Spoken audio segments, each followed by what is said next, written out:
Welcome to The Explainer. Today we are diving into some really powerful research from Dr. Sudhindra S.G. And if you're a teacher, this one is for you. We're going to explore an idea that could completely change how you teach and maybe even change the entire outlook your students have on life. So let's start with this question, because it gets right to the heart of it. You've probably seen it in your own classroom, right? Some students are just so driven to use their education as a ticket out, while others feel this deep need to use it to improve things right where they are. This explainer is all about the invisible force that drives that choice. To get to the bottom of it, the research says we actually have to look backwards. Because, the classroom we know today, it's built on a really old foundation.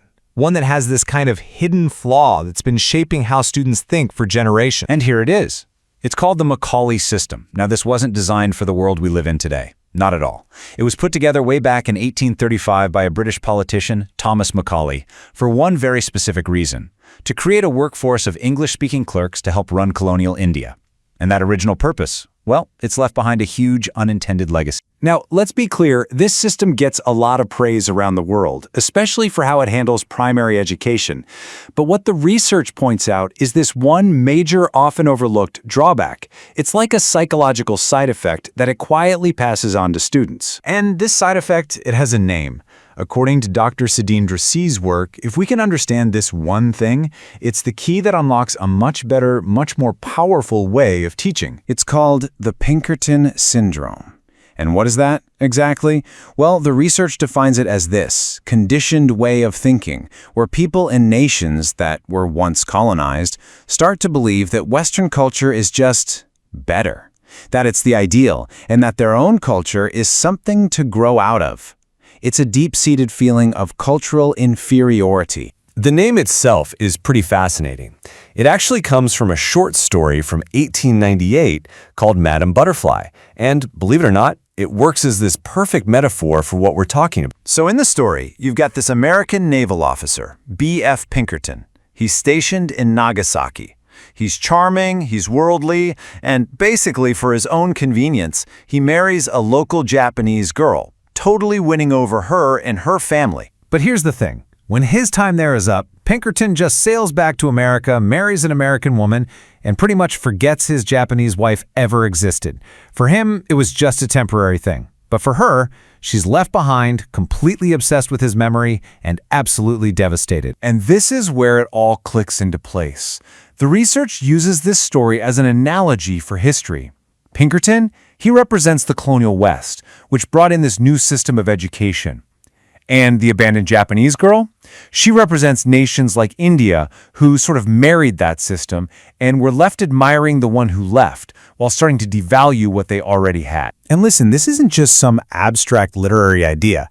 The research shows this syndrome has very real consequences that you probably see in your own classroom.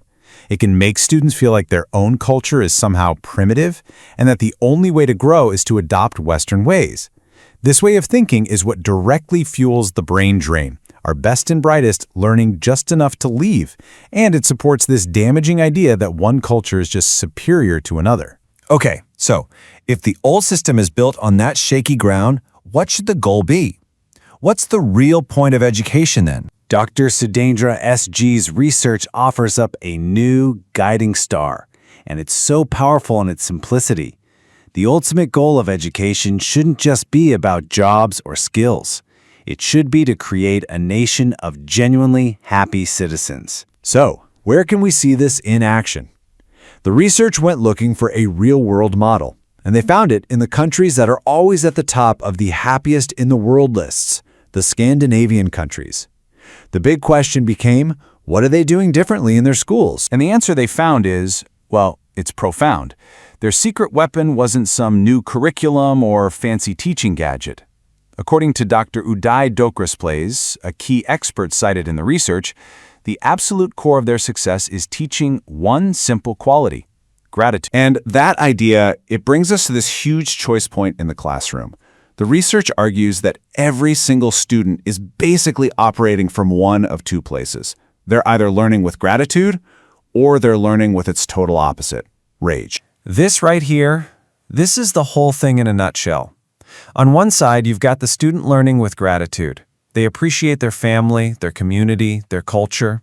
So their motivation to learn is all about paying it back, about contributing. And the result?